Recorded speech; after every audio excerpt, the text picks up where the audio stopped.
sini Bapak masuk mengisi jam pertama kalian dalam pelajaran PPKN atau Pendidikan Pancasila. Jadi di sini Bapak akan membahas tentang Pancasila atau nanti hubungan Pancasila dengan kehidupan sehari-hari atau cara kalian mengamalkan Pancasila di kehidupan sehari-hari. Jadi sebelum Bapak mulai pelajaran tadi Bapak lihat di kelas depan kalian Bapak, depan kelas kalian itu banyak sampah dan sampahnya penuh sampai dibuang itu hari ini pakai siapa? Jadi kalau misalnya sampahnya penuh itu dibuang, tanggung jawabnya petugas weekend. Jadi kalau misalnya udah kasih tanggung jawab harus bertanggung jawab, harus melaksanakan tugasnya masing-masing. Jadi baik di sini kita mempelajari tentang pelajaran PPKN atau Pendidikan Pancasila. Nah, Pancasila ini ada berapa istilahnya anak? Ada 5. Yang pertama itu ketuhanan yang Maha Esa, yang kedua kemanusiaan yang adil dan beradab, ketiga persatuan Indonesia, dan yang keempat kerakyatan yang dipimpin oleh hikmat kebijaksanaan dalam persatuan perwakilan, dan yang kelima keadilan sosial bagi seluruh rakyat Indonesia. Jadi di sini cara mengamalkan Pancasila itu gimana contohnya Pak? Nah, contohnya yang pertama itu istilahnya apa bahasanya? Ketuhanan yang Maha Esa. Nah, di sini Bapak punya gambar. Sebelum kita masuk ke makna Pancasila, Bapak punya gambar, ini gambar burung Garuda. Jadi kalau lambang Pancasila itu lambangnya adalah burung Garuda dan di tengahnya itu ada perisai persegi.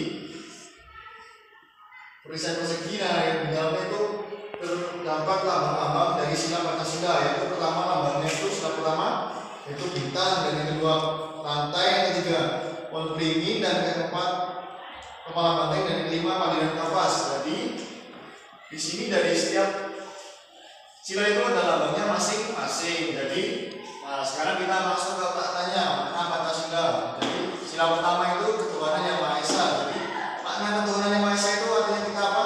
Harus pada patuh pada kepercayaan kita masing-masing, atau kan setiap umat di Indonesia kan memiliki kepercayaan masing-masing kayak agama. Contohnya di Indonesia kan agamanya ada 6. Nah, jadi di situ kita harus saling menghormati atau saling toleransi terhadap umat agama yang kita berbeda-beda. Contohnya kan di tempat apa? Di lingkungan kita kan ada yang agama Hindu, agama Buddha juga. Jadi kita harus saling menghormati. Dan yang kedua itu kemanusiaan yang adil dan beradab.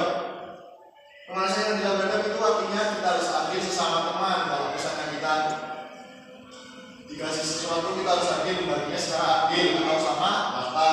Dan yang beradab itu adalah kita harus memiliki sopan santun terhadap, misalnya kalau di sekolah itu ada pak guru atau siapa yang lain. Dan yang kalau di rumah itu contohnya adalah sopan santun terhadap orang tua atau saudara-saudara kita yang lebih tua. Jadi itu ya. Yang ketiga adalah persatuan Indonesia. Persatuan Indonesia punya kita harus menjadi apa? Menjalin kerukunan. Misalnya kalau di kelas kita contohnya sama teman itu kita harus saling tidak berkelahi contohnya.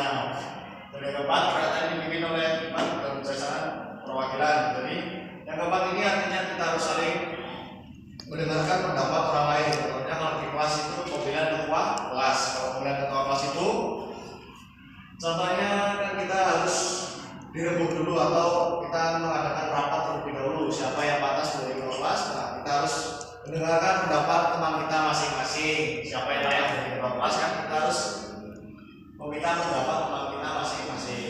Jadi yang kelima adalah keadilan sosial bagi seluruh rakyat Indonesia. Dan keadilan rakyat bagi seluruh rakyat Indonesia adalah kita harus saling menolong sesama manusia atau sesama teman. Contohnya di sini Bapak ada sebuah lembaran yang berisikan tentang contoh-contoh sikap tolong menolong. Yang pertama itu ada membantu ibu membersihkan halaman di rumah dan meringankan pekerjaan ibu. Ini adalah contoh di rumah. Kalau di sekolah itu contohnya apa aja? Saling menolong itu adalah misalkan teman kita di kelas ada yang sakit, kita harus menjenguknya.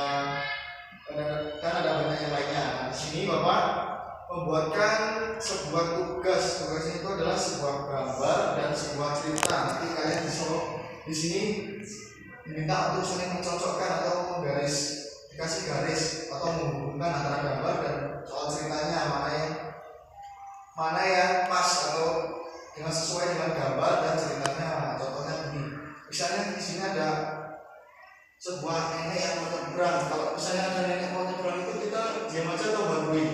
Nah, kita harus bantuin. Kalau ini, kalau di sini ada gambarnya nenek mau nyebrang dibantuin oleh anak sekolah. Nah, di sini kalau ceritanya yang pasti adalah menolong seorang nenek yang menyeberang di jalan dan menumbuhkan sikap peduli. Jadi kita nanti jalannya ditarik atau dikasih garis.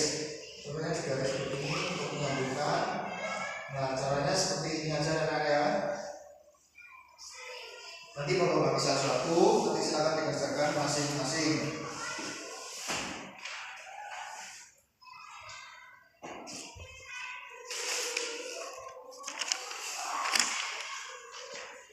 Baik, jangan lupa tugasnya nanti dikerjakan dan jangan lupa nanti kalau istirahat buang sampahnya jangan sembarangan.